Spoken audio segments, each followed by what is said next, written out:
இயேசு கிறிஸ்துவின் நாமத்தில் உங்கள் அனைவரையும் அன்போடு கூட வாழ்த்துகிறேன். இன்றைக்கு நாம் பார்க்க போகிற தலைப்பு அழிவில்லாத வித்து, இம்பெரிஷபிள் சீட். வசனம் 1 பேதுரு 1:23.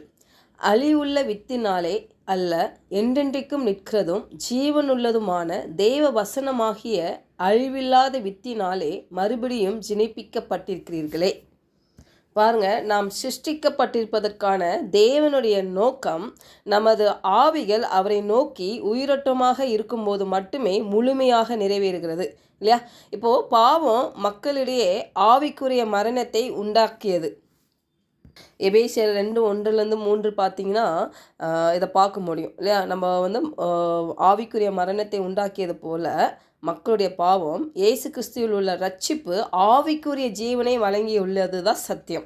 அப்போ நமக்குள்ளே ஒரு புதிய ஜீவனை உண்டாக்கிய விதை தேவனுடைய வார்த்தை தான் என்று இந்த வசனம் நமக்கு சொல்கிறது. ஹல்லேலூயா.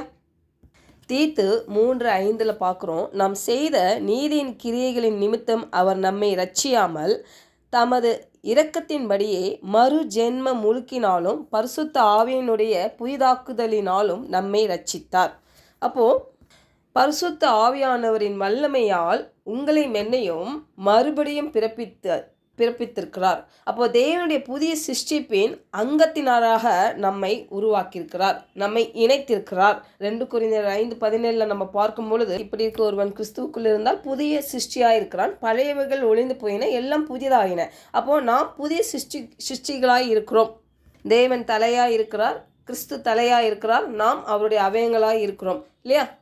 பாருங்கள், நம்ம எல்லோரும் மனுஷனுடைய அந்த பாவ வித்தினால் நம்ம உருவாக்கப்பட்டோம். ஆனால் இன்றைக்கு அவருடைய கிருபையினால், அவருடைய இரக்கத்தினால், அவருடைய நீதியினால் இன்றைக்கு நீங்களும் நானும் அவருடைய வார்த்தை மூலமாக பாருங்கள், நாம் ஆவியில் புதிதாக ஒரு புதிய சிருஷ்டியாக உருவாக்கப்பட்டிருக்கோம். பாருங்கள், அந்த அழிவில்லாத வித்து தேவ வார்த்தையால் நாம் மறு ஜென்மம் பெற்றிருக்கிறோம். ஹல்லேலூயா. அதான் பார்க்குறோம் பாருங்கள், ஒருவன் கிறிஸ்துக்குள் இருந்தால் புதிய சிருஷ்டியாக இருக்கிறான், பழைய மனிதன் ஒழிந்து போயிட்டான் இல்லையா? பாவ வித்தினால் வந்த மனிதன் ஒழிந்து போயிட்டான். இன்றைக்கு நீங்களும் நானும் அந்த அழியாத வித்தினால் இன்றைக்கு மறுபடியும் பிறந்திருக்கிறோம். பாருங்கள், அதனால் நம்ம தொடர்ந்து அந்த ஆவிக்குரிய மனிதன் தொடர்ந்து தேவ வார்த்தையை கேட்டுக்கொண்டே இருக்கணும். அவனுக்கு அதுதான் போஜனமாக இருக்குது. அப்போ தொடர்ந்து அவன் கேட்க கேட்க தேவனுடைய வார்த்தை பாருங்கள், அவன் வாழ்க்கையில் ஒரு பெரிய கனியை அவன் பார்ப்பான். வார்த்தை அவன் வாழ்வில் மாம்சம் ஆகிறத பார்க்க முடியும். பாருங்கள், நம்ம பைபிள் வாசிக்கும் பொழுதெல்லாம் நமக்கு தான் அது எழுதப்பட்டிருக்குது என்ற கண்ணோட்டத்தில் வாசிக்கும் பொழுது அதை நமக்கென்று சுதந்திரிக்க முடியும் இல்லையா? உதாரணத்துக்கு மத்தேயு படிக்கிறீங்கன்னா, திரு மத்தேயு எனக்கு எழுதியிருக்கிறாரு, எனக்கு எழுதியிருக்கிறாரு, அது எனக்கு எழுதின அந்த வார்த்தை அப்படின்னு சொல்லி நீங்கள் சுதந்திரிக்கும் பொழுது பாருங்கள், அது உங்களுடையதாய் அந்த வார்த்தை மாம்சம் ஆகிறத பார்க்க முடியும். அதனால் வருகிற கனியை நம்ம பார்க்க முடியும். ஏன்னா எல்லாரும் பைபிள் வாசிக்கிறோம், எல்லா தேவ வார்த்தையை நம்ம அனுதினம் படிக்கிறோம். ஆனால் நிறைய காரியங்கள் அதில் எழுதப்பட்டது மாதிரி நம்மளால் ஏன் பெற்றுக்கொள்ள முடியலைன்னா இதுதான் காரணம். ஏன்னா நம்ம ஒரு பாரம்பரியமாய் அதை படிக்காமல் அது ஜீவன் உள்ளதாயும் வல்லமை உள்ளதாயும் இருக்கிறதை அறிந்து கொண்டு நம்ம வாசிக்கும் பொழுது அது நமக்குள்ளாக கிரியை செய்யும். ஏன்னா அது அழிவில்லாத வித்து இல்லையா? எப்போதும் உயிரோடு இருக்கிற வித்து தேவனுடைய வார்த்தை ஜீவனுள்ளதாக இருக்குது. அது நமக்குள்ளாக இருந்து அதை நம்மளை ஜீவனுள்ளவர்களாய் மாற்றும். பாருங்கள், பிசாசு வைத்திருக்கிற எல்லா தடைகளையும் எல்லா வியாதியின் கிரியைகளும் அது நிர்மூலமாக்கும். ஹல்லேலூயா. நம்ம தேவனுடைய வார்த்தையின் மீது நாம் கொண்டிருக்கும் அந்த மனப்பான்மையே நம்ம வாழ்வில் தரத்தை தீர்மானிக்கிறது. அதனால் அநேகர் பரலோகத்தில் தான் நம்மளுக்கு இருக்குதுன்னு இல்லை, இந்த பூமியிலே தேவன் நமக்கு வைத்திருக்கிற அந்த திட்டத்தை நிறைவேற்றுவதற்கு தேவனுடைய வார்த்தை, அழிவில்லாத வார்த்தை நம்மளுக்கு போதுமானதாக இருக்கிறது. அதனால்தான் நாம் தேவ வார்த்தையை நேசிக்கும் ஒரு தலைமுறையாக மாற வேண்டும். ஹல்லேலூயா.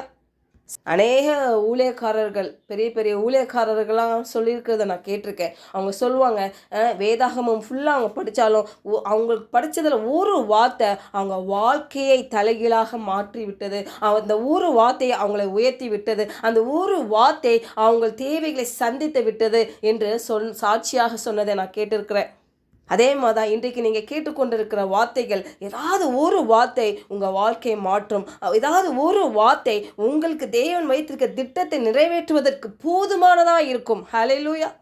நீதிமொழிகள் 4:20 என் மகனே, என் வார்த்தைகளை கவனி, என் வசனங்களுக்கு உன் செவியை சாய். அப்போ நமது ஜெப வாழ்க்கையின் பெரும் பகுதி எப்படி இருக்குன்னா, தேவனுடைய ஆவியானுடைய சத்தத்தை கேட்பதாகவே இருக்க வேண்டும். இன்னைக்கு அநேகருடைய ஜெபமே எப்படி இருக்குன்னா, தேவன்கிட்ட போய் விண்ணப்பம் செலுத்துகிறது தான் இருக்குது, தேவன்கிட்ட பெற்றுக்கொள்வதில் தான் இருக்குது, தேவன்கிட்ட நம்ம சுயநலமாய் கேட்கறதா தான் இருக்குது பாருங்க.